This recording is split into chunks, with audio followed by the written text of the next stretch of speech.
Herkese merhaba. Bugün de yanımızda yepyeni Hyundai Santa Fe var. Hyundai Santa Fe, Hyundai'nin D segmentinde 2000 yılından beri ürettiği bir otomobil. Tam 24 senedir üretiyor ve bu yanımda görmüş olduğunuz 5. nesli.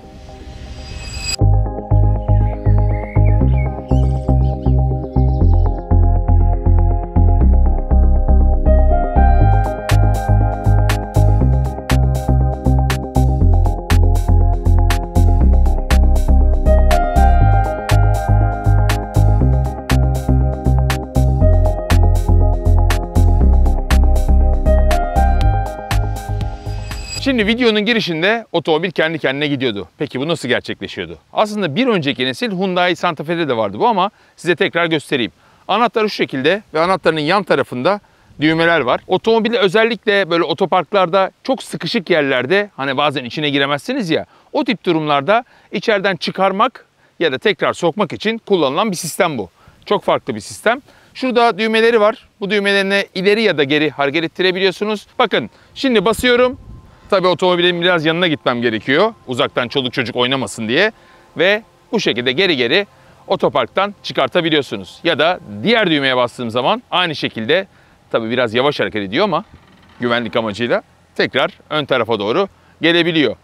Bu pek otomobilde görmeye alışık olmadığımız bir sistem ve çok güzel işleyen bir sistem. Ben bunu seviyorum. Oyuncakları severim. Tabii bu sistem sadece otomobili ileri geri çalıştırmakla alakalı değil. Buradan hold'a bastığınız zaman otomobilin motorunu da çalıştırmış oluyor. Bu arada motor çalışmıyor. Çünkü bu otomobil bir hibrit. Elektrik motoru hazır halde devreye giriyor. Bu ne işe yarıyor? Otomobili sıcak havalarda soğutuyor siz içeri binmeden önce ya da soğuk havalarda ısıtabiliyor. Bu da güzel bir ayrıntı. Şimdi otomobilin tasarımına bakalım. Hyundai Santa Fe 5. nesliyle diğer bütün Santa Fe'lerden ayrılıyor. Daha doğrusu bu yeni nesil geçişlerindeki en büyük fark bana kalırsa 5. nesilde. Ve bu sadece Santa Fe üzerinde değil, Hyundai'nin tüm modelleri arasında da bambaşka bir tasarıma sahip bir otomobil. Bambaşka bir tasarım anlayışı diyebiliriz. Biraz Ioniq 5'i andırıyor o kübik tasarımı ve köşeli tasarım açısından. Fakat diğerleriyle hiçbir alakası yok. Şimdi otomobilin küt bir yapısı var. Bu aslında biraz böyle bu otomobili daha kaslı, daha böyle off-road kapasitesi yüksek bir otomobil gibi gösteriyor değil mi? Ama bu kübik tasarım sadece onun için değil. Çok şaşıracaksınız ama özellikle aerodinami içinde yapılmış bir şey bu. Aynı zamanda otomobilin iç hacminin daha geniş olması amacıyla da yapılmış bir özellik. Otomobilin içine girdikten sonra size daha sonradan anlatacağım. Bayağı zaten bir şaşıracaksınız çünkü bu otomobil aynı zamanda 7 koltuklu olarak da geliyor. Fakat öncelikle dış tasarımından biraz başlayalım. Şimdi bir önceki nesil Hyundai Santa Fe'ye göre bu otomobil bayağı bir büyük gözüküyor değil mi? Ama aslında o kadar da büyük değil. Sadece 4,5 santim daha uzun bir öncekine göre. Fakat ön ve arka lastikler arasındaki mesafe yani dingil mesafesi bu otomobilde 5 santim kadar artmış. Bu da ne işe yarıyordu? Siz biliyorsunuzdur. İç hacmin çok daha büyük olması anlamına geliyor. Otomobildeki en büyük boyutsal değişiklik otomobilin yüksekliği, tavan yüksekliği. 9 santim kadar bir önceki nesle göre büyümüş. Tam 9 santim değil ama 9 santime yakın tabii ki. Otomobile şöyle tekrar bir baktığımız zaman o her yerindeki köşeli tasarımlarının devam ettiğini görüyoruz. Ve şu yandaki cam tasarımına biraz dikkat edin. Sanki cam ön camdan başlayarak arka camı da dolaşarak böyle dönüyormuş gibi gözüküyor. Simsiyah bir yapıyla. Bu da tavanın sanki böyle havada kalmış uçarcasına sanki uçan bir halıymış gibi görünmesine sebep oluyor. Ama aslında orada gerçekten bir B sütunu, C sütunu ve D sütunu var. Camların arkasında kalmış gibi gözüken. İçeriden bu biraz daha iyi anlaşılabiliyor. Bir önceki nesle göre otomobilin jantları ve lastikleri de büyümüş. Biraz daha kalınlaşmış, 255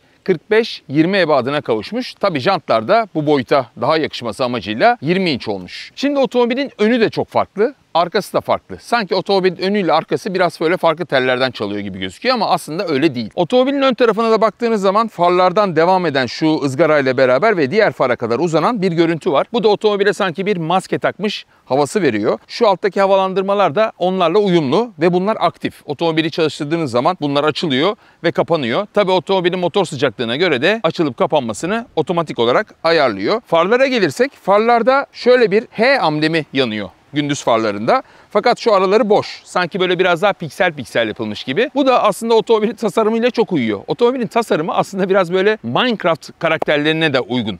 Yani Minecraft'ta böyle bir otomobil olsa hiç şaşırmayız. Çocuklar da gayet beğenir. O yüzden de Hyundai tasarımcılarını bu sıkı çalışmalarını ve bu cesareti dolayısıyla Oldukça tebrik ediyorum. Otomobilin tasarımının böyle küt olduğundan bahsetmiştik ama sürtünme katsayısından da bahsetmiştik. Bir önceki nesilde 0.33 CD olan sürtünme katsayısı bu otomobilde kaç olmuş biliyor musunuz? 0.29 CD.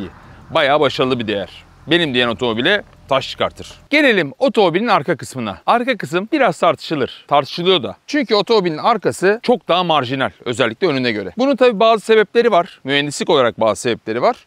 Bir de otomobilin zaten marjinal yapmak isteyen Hyundai mühendislerinin bu tip bir çalışması var. O nedenden dolayı gözümüz bir süre sonra alışacak diyerek otomobilin arkasını biraz daha incelemeye başlayalım. Bakın şimdi otomobilin çoğu yerinde bu H logosu var demiştik ya. Böyle Minecraft gibi pikselize bir yapısı var demiştik. Buradaki stoplar da yine aynı şekilde yanıyor. Şunlar yanıyor ve ortada da bu yanıyor. Yine bir H logosu çıkıyor. Hatta şu aşağı baktığımız zaman bile yine buna benzer bir yapı görebiliyoruz. Otomobilin içinde de birçok yerde yine aynı noktalar, aynı çizgiler, aynı H harfi yer alıyor. Kocaman bir Santa Fe model yazısı burada yer alıyor. O bayağı bir göze batıyor. Onun dışında da çok da böyle farklı bir görünüm yok diyeceğim ama oldukça farklı bir görünüm var aslında. Şimdi bagaj şu şekilde açılıyor. Tabii ki elektrikli olarak açılıyor. Dikkat ederseniz buradaki stoplar yukarı çıkıyor. Ve aşağı tarafta da yine bir stop grubu kalıyor. Ve dörtlüler, parklar vesaire zaten yine burada yanıyor. Şimdi oldu ki otomobille yolda kaldınız ve bagajı açmak zorunda kaldınız ve hava karanlık.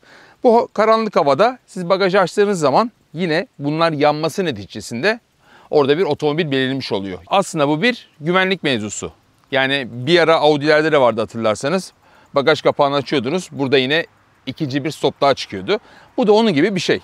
Bunun tabii bir mühendislik yanı daha var. Bu bagaj ne kadar böyle geniş bir şekilde açılırsa arkası da o kadar geniş, hem yükleme alanı hem de böyle biraz böyle kamp aktivitelerinde vesairede kullanacaksınız diyoruz ya. İşte kamp aktivitelerinde vesairede buraya böyle içeri girip yatabileceğiniz ya da buradan bir şey alıp çıkarabileceğiniz daha böyle ferah bir hava oluşturuyor. Bakın yine aynı logolar burada bagajın içinde bile, görünmeyen yerde bile yer alıyor. Şimdi otomobilin bagaj hacmi de tabii ki o dış cüssesinden, büyüklüğünden nasibini almış. 628 litrelik bir bagaj var ve bu otomobil ne demiştik? 7 koltuklu, 7 kişilik. Yine benzer otomobillerdeki gibi tabii ki arka koltuklar burada bagajın alt tabanına yatarak kaybolabiliyor taşıma için.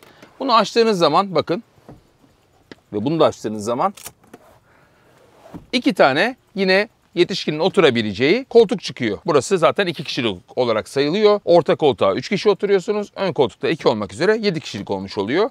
Burada yine bir küçük bagaj kalıyor. 7 kişi yolculuk etseniz bile. Yine bu altta da yine ufak tefek saklama alanları mevcut. Stepne yerine burada lastik tamir kiti yer alıyor. Yine şurada böyle bir göz var. Buraya da işte havadanlık vesaire bir şeyler koyabiliyorsunuz. Bu koltukların arkaları da yine 10 derece kadar yatabiliyor. Dilerseniz onu da içeriden göstereyim. Ama öncesinde bakın yine bu koltukları şu şekilde yatıralım. Ön koltukları da yani ikinci sıraya da yatıralım. Onlar da buradan düğmeleri sayesinde yatabiliyor. Ve bakın burada 2200 litrelik kocaman bir yükleme alanı yer alıyor. Hatta şöyle yapayım. Bakın şöyle yastığımı koysam bagaj kapanır. Ben burada rahatlıkla uyuyabilirim. Yani burada 2 metrenin üzerinde bir mesafe mevcut. 2 kişilik yatak, harika. Bay bay.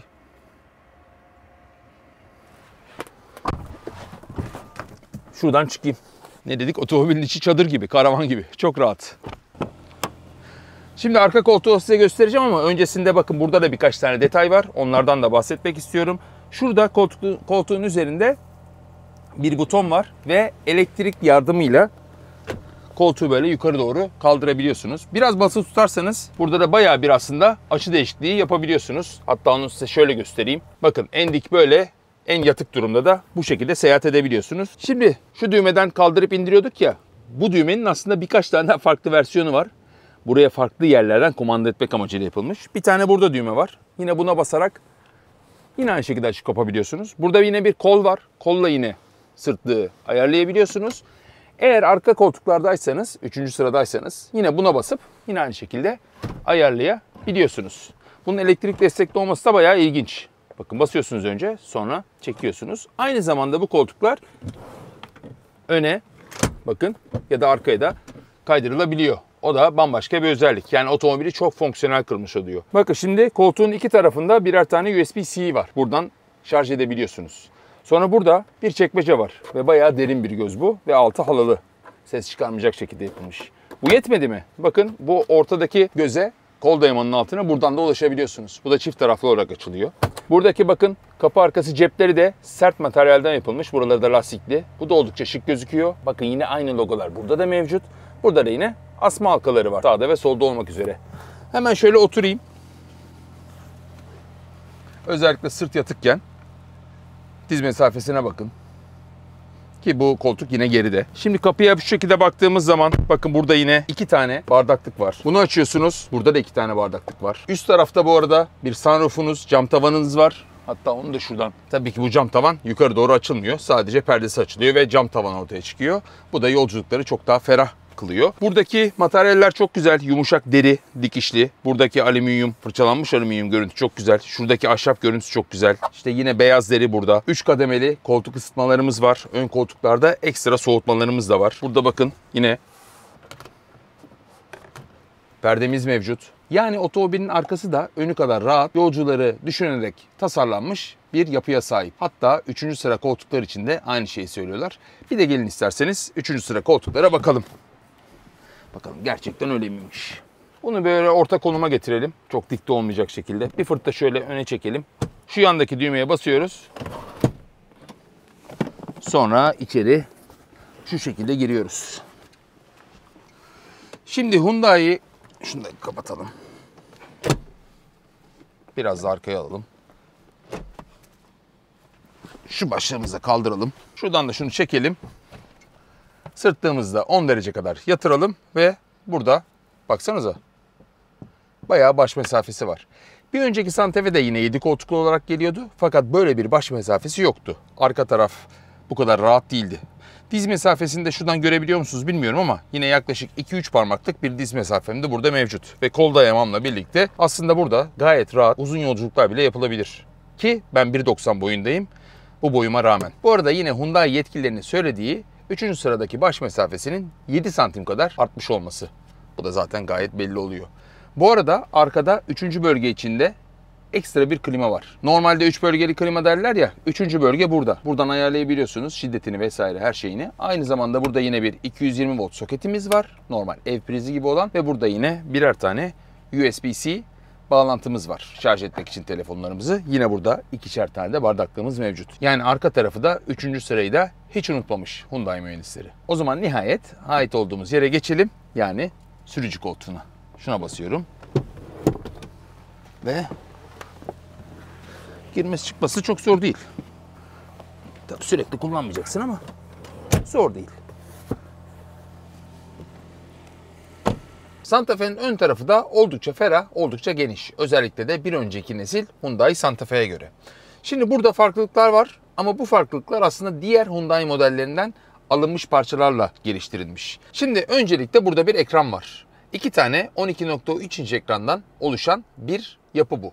Ve biraz kavisli. Aslında bunu yeni Hyundai Tucson modelinde de görmüştük. Yine yeni Hyundai Tucson'dan alınma bir klima ünitesi burada mevcut. Belki butonlarda biraz farklılıklar olabilir ama yapısal olarak aynı. Yine aslına bakarsanız burada da bir ekran var. Dokunmatik olarak birçok şeyi buradan ayarlayabiliyorsunuz. İşte koltuk ısıtma, koltuk soğutma, klimanın ayarları vesaire hepsini buradan yapabiliyorsunuz. Ayrıca yine buradan da klimanın ısısını ayarlayabiliyorsunuz. Tabii bu butonlar biraz daha analog. Üst tarafta yine menülerin içinde gezinti yapabiliyorsunuz. Yine burada bir fiziksel ses butonu var.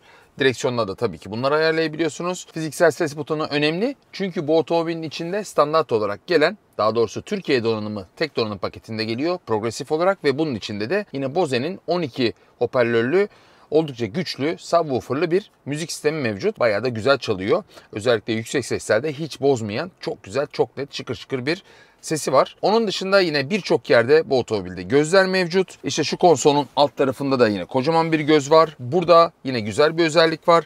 Bakın 2 tane kablosuz şarj istasyonu bulunuyor. 2 telefonu aynı anda şarj edebiliyorsunuz ve bunlar oldukça büyük. Büyük olduğu için de çok büyük telefonları bile rahatlıkla buraya sığdırabiliyorsunuz. Ve burada bunların şarj olma sürelerini gösteren, şarj olma durumlarını gösteren ayrıntılar da mevcut. Yine Hyundai'nin sevdiğim özelliklerinden biri burada 2 tane USB şarj soketi var. Fakat buradaki düğme yardımıyla isterseniz sadece şarj edebiliyorsunuz, isterseniz şarjı kapatabiliyorsunuz ya da buradan yine kablolu bağladıysanız buradaki Apple bağlantısını, CarPlay bağlantısını kesebiliyorsunuz. Bu arada CarPlay hem kablolu hem de kablosuz olarak burada aktarılabiliyor. Tabii aynı zamanda Android Auto'yu da destekliyor kablosuz olarak. Burada yine 2 tane bardaklığımız mevcut. Yan kapı ceplerinde de yine oldukça büyük bardaklıklarımız var. Cepler var. Burada yine soğutmalı bir torpido gözümüz mevcut. Bunu zaten anlatmıştık. Arka taraftan da açılıyor. Buranın bu kadar rahat olmasının nedenlerinden biri artık burada bir vites kolu yok. Diğer Hyundai modelleri gibi vites kolunu buraya almışlar. Buradan çevirerek ileri ya da geri yapabiliyorsunuz ya da parka alabiliyorsunuz. Diğer kollar zaten aynı şekilde. Direksiyon biraz farklı. Son zamanlarda yine alışığız böyle alt tarafı, hatta bazılarında üst tarafı kesik direksiyonlara. Bunda yine çapı çok büyük olmayan ama yuvarlak bir direksiyon simidi var. Yine burada kontrol butonları var. Burada artı eksi butonları var ama bunlar vites değil. Onları birazdan kullanırken anlatacağım. Onun dışında yine buradaki bütün havalandırmalar yine öndeki logolar gibi, Aş logosu gibi farklı tasarlanmış. Yine Minecraft tasarımı. Burada zaten motoru açıp kapatabileceğiniz butonunuz yer alıyor. Yine bir torpido gözümüz hiç fena değil. Büyük sayılır. Şurada yine cep telefonu, cüzdan, anahtar vesaire koyabileceğiniz bir yer daha bulunuyor. Üst tarafta da yine bir tane daha buna basıp açılabilen bir torpido gözü daha bulunuyor. Ve bu çok derin olmasa da gayet kullanışlı. Ve bunun bir özelliği daha var. Buraya koyduğunuz cihazları ya da işte materyalleri ultraviyole olarak temizliyor. Mikroplardan arındırıyor. O da pek bir otomobilde görmeye alışık olmadığımız özelliklerden biri. Buralar falan hep yumuşak zaten. Buralardaki işte deriler, işte buradaki malzeme detayları falan, otomobilin içi oldukça premium. Yani şimdiye kadar görmüş olduğumuz Hyundai modelleri arasındaki en premiumu bu diyebilirim. Onun dışında yine progresif donanım paketinde standart olarak gelen head-up display'imiz var. Burada yine bir kameramız var. Sürekli sizi algılıyor. Yorgunluk algıladığı zaman otomobilde sizi uyarıyor. Eğer hala yorgunluğunuz devam ederse kenara çekip durma durumu bile yapabiliyor. Zaten otomobilde 10 tane hava yastığı, aktif ve pasif güvenlik donanımları, bütün işte kör nokta uyarı sistemleri, arka yaya algılama sistemleri, acil fren destek sistemleri, şerit takip, adaptif cruise kontrol vesaire, bu otomobilde olabilecek her şey mevcut. Onları tek tek anlatmaya gerek yok olduğunu düşünüyorum. Buradan yine 2 tane hafızalı olarak koltuklarınızı ayarlayabiliyorsunuz, ayar yapabiliyorsunuz. Koltuklar hem soğutmalı hem ısıtmalı. İki taraf için de aynı şey söz konusu. Yine burası da tabii ki elektrikli. Onun dışında da anlatabileceğim 2 tane sunroofumuz var, cam tavanımız var. Ama bunda elektrikli bir perde yok. Manuel olarak açıyorsunuz ama bu yukarıda, arkaya da açılıp kapanabiliyor. O da farklı bir özellik. Yine burada Santa Fe'ye özel çok güzel bir ayrıntı daha var. Arkadaki spoilerın üzerinde minik bir kamera var ve buradaki ayna aslında bir monitör. O kamera yardımıyla arkayı dijital olarak görebiliyorsunuz ve buradaki ayarlardan işte onun sağa sola yukarı aşağı alabiliyorsunuz ya da uzaklığını, yakınlığını zoom in zoom out yapabiliyorsunuz. Ama bunu şu şekilde ittiğiniz zaman yine aynı şekilde standart bir ayna gibi arkayı görebiliyorsunuz. Arkada kameraya alışık olmayanlar bazen onu kullanamıyor. Bu da o yüzden iyi bir ayrıntı olarak geliyor. El freni burada yan tarafta. Bagajı buradan açabiliyorsunuz. Traction kontrol açıp kapatabiliyorsunuz. Ambiyans aydınlatmalarını, her şeyi buradan ayarlayabiliyorsunuz. Zaten oldukça kullanışlı, iyi bir ekranı var. Tepkileri de oldukça iyi, hızlı ve renk olarak da gayet böyle gözü yormayan çok şık detaylara sahip. Sürüş modlarını şuradan ayarlayabiliyorsunuz. Yukarı ya da aşağı alarak. Eco var, Sport var, My Drive var ya da bastığınız zaman arazi moduna geçiyor, terrain moduna geçiyor. Bu da zaten otomobilin 4 çeker olmasıyla birlikte size arazide de oldukça kabiliyetli bir sürüş bekliyor anlamına geliyor. Ve buna bastığınız zaman da buradan yine ekstra olarak ayarları yapabiliyorsunuz. Ayarlarda neler var? Güç aktarma, direksiyon vesaire vesaire, her şeyi buradan ayarlayabiliyorsunuz. O zaman kabaca burayı anlattıktan sonra bir sürüşe geçelim. Bakalım sürüşü nasılmış? Bu koca cüsseli 2 tonun üzerindeki araç bakalım nasıl davranıyormuş. Onu görelim.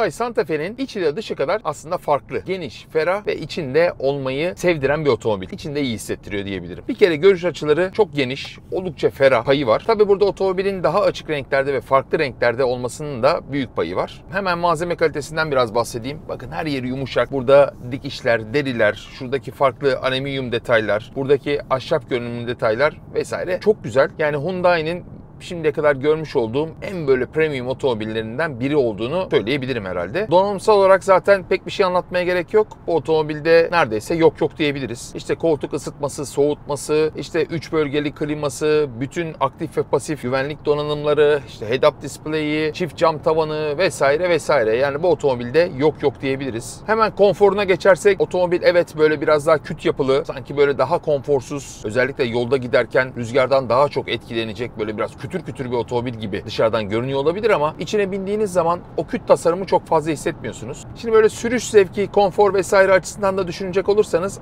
dışarıdan baktığınız zaman otomobil böyle küt görünümlü, niye böyle daha kutu gibi. Sanki o böyle sürüş keyfine negatif yansıyacakmış gibi gözüküyor. Dışarıdan öyle hissediliyor. Ama otomobilin içine bindiğiniz zaman onu fazla hissetmiyorsunuz. O dedim yani rüzgar sürtünme katsayısı, direnç katsayısı daha iyileştirilmiş. Onu otomobilin içinde hissediyorsunuz. Giderken otomobil zorlanmıyor. Böyle sürekli kütleyi kullanıyormuş gibi hissetmiyorsunuz. Bu bir bakıma iyi bir şey, bir bakıma da kötü bir şey. İçinde de böyle kocaman bir otomobildeyim, her yeri yıkarım, biçerim gibi hissetmek istiyor. Ama bu otomobilde çok öyle bir his yok. İçeride böyle rahatsınız. Bildiğiniz evdeki, aşağıdaki otomobili kullanıyor gibisiniz. Size bir yabancılık hissettirmiyor. Aksine evin içinde oturuyormuş gibi böyle konforlu gidiyorsunuz. Bu da başka güzel bir duygu. Bence buradaki dengelemeyi Hyundai mühendisleri çok iyi başarmış. Mühendisleri demeyeyim de tasarımcıları iyi bir şekilde başarmış. Bakın şu anda 100 km hızla gidiyorum. Yalıtım konusunda öyle ses var mı dışarıda? Çok fazla bir ses yok. Biraz aynalardan sanki rüzgar sesi geliyor biraz yüksek süratlerde ama onun dışında süspansiyon konusunda, yol sesi konusunda negatif bir şey göremiyorum. Gayet iyi, başarılı. Gerçi bir önceki Santa Fe de bu konuda gayet iyiydi. Sonuçta bakarsanız Hyundai'nin en üst segmentteki otomobilleri bunlar. Yapabildikleri her şeyi bu otomobillere yapıyor olmaları lazım ki yapmışlar gözüküyor. Onun dışında yine bu koca kütle 2 tonun üzerinde. 2030 kilo. 4 tekerlekten çekişli 1.6 litrelik motor geldi. 160 beygir bazlı turbo benzinli bir motor bu. Ama hibrit motor desteğiyle, ki bu 44 kW'lık bir hibrit motordan bahsediyoruz. Öyle çok aşırı güçlü bir hibrit motor değil. 1.5 kW'lık da bir bataryası var. Dolayısıyla bu otomobilin yürümesi anlamında oldukça destek veriyor. Yani bu 2 tonu gayet iyi bir şekilde aslında çekebiliyor. Toplam güç 215 beygir olarak geçiyor. 367 Nm'de tork değeri var. Bu otomobilin ne yapıyor? Sıfırdan 100 kilometreye 9.8 saniyede çıkmasını sağlıyor. 180 kilometrede katalog verilerine göre saatte maksimum hız değeri var. Peki tüm bunların üzerine yakıt tüketimi nasıl? Yine katalog verisine göre 7.2 litrelik bir yakıt tüketimi mevcut bu otomobilde. Biz ne yakıyoruz? Biz tabii çekim yaptık. O esnada da otomobil bayağı bir çalıştı. Kullanırken de tabii biraz daha hızlı kullandık vesaire. Yani kısacası çok dikkat etmedik. Ve şu anda 521 kilometre yakıt aldıktan sonra yol yapılmış ve 7.5 litre 100 kilometrede bir ortalama gözüküyor. Başarılı bir değer. Özellikle böylesine D segmenti bir otomobil için başarılı bir değer. Fakat eğer özellikle şehir içinde kullanırsanız bu hibrit teknoloji sayesinde 6 litrelerin altına rahatlıkla inebilirsiniz gibi düşünüyorum ki biz bazı yerlerde 5 litreleri, hatta 5 litrelerin biraz daha altını bile, bunu samimiyetle söyleyeyim. Tabii bu otomobilin yurt dışında farklı versiyonları da var. Amerika pazarı için 6 silindirli modelleri de var. 2 tekerlekten çekişli yine aynı kombinasyona sahip versiyonu da var. Plug-in hibrit versiyonu da var. Yine 1.6 litrelik motorla geliyor. Şarj edilebiliyor. Bataryası biraz daha yüksek ve yaklaşık 50-60 kilometrelik bir sadece elektrikle gidilebilen menzili de var. Ama bunlar Türkiye'ye gelmiyor. Türkiye'de tek donanım paketi ve tek motor seçeneğiyle geliyor. Progresif olarak geliyor. Fiyatı henüz belli değil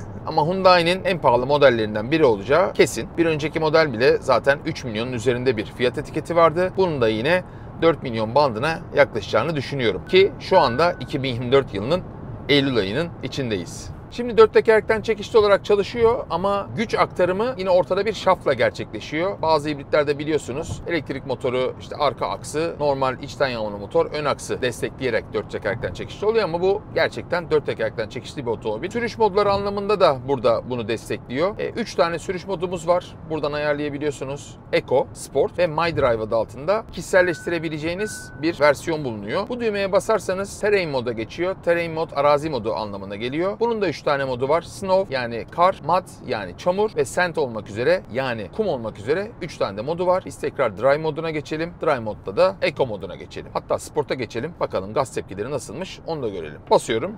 Bakın hemen hibrit motor devreye girdi. Vites küçülttü ve hızlanmaya başladı. Yokuş yukarıyız. Bayağı gidiyor bu. 150 olduk bile. 160. Yavaşlayalım. Şanzıman yine birçok Hyundai modelindeki gibi çift kavramalı DCT değil. Onun yerine bunda 6 ileri tork konvertörlü bir şanzıman kullanılmış. Şimdi bir soru da, acaba 2 tonun üzerindeki bir otomobil o ağırlığını hissettiriyor mu? Sürüş konforu nasıl? Biraz da onlardan bahsedelim. Şimdi içeride dikkat ettiyseniz ben sürekli direksiyona böyle düzeltme vermek durumunda kalmıyorum. Ki 100 km civarında hızlarla gidiyoruz. Yani rüzgar bizi çok fazla etkilemiyor. Bu yine videonun başında da bahsettiğimiz üzere rüzgar direnç katsayısının düşük olmasının bir avantajı. Onun dışında iyi bir direksiyon kutusu var, progresif bir direksiyon kutusu var ve süspansiyonu oldukça iyi ayarlanmış. Zaten bu tip otomobilleri kullananların beklentisi çok konforlu olması, aile içi kullanımda rahat olması, ferah olması. Performans beklentisi çok fazla olmaz. Hatta bu otomobiller biraz daha böyle hantal olur. Yani bu otomobiller derken nelerden bahsediyoruz? Eski Discovery ya da böyle Defender'ı falan biraz andırıyor. Onun yanında zaten dikkat ettiyseniz Japonlar da özellikle D SUV'lerini böyle daha kare tasarımlı yapıyorlar. Biraz moda oraya doğru gitmeye başladı. Bu tip otomobillerde böyle sürüş konforu biraz daha bozuk olur. Daha böyle arazi odaklı olur. Ama bu otomobilde öyle bir şey yok. Yolda gayet rahat gidebiliyorsunuz. Yani genci, yaşlısı, erkeği, kadını bu otomobili böyle çok rahat alışarak kullanabilir. Zorlanmaz. Büyüklüğünü de çok fazla hissetmez. Bunlar hep avantaj. Bunun yanında dediğimiz gibi süspansiyonun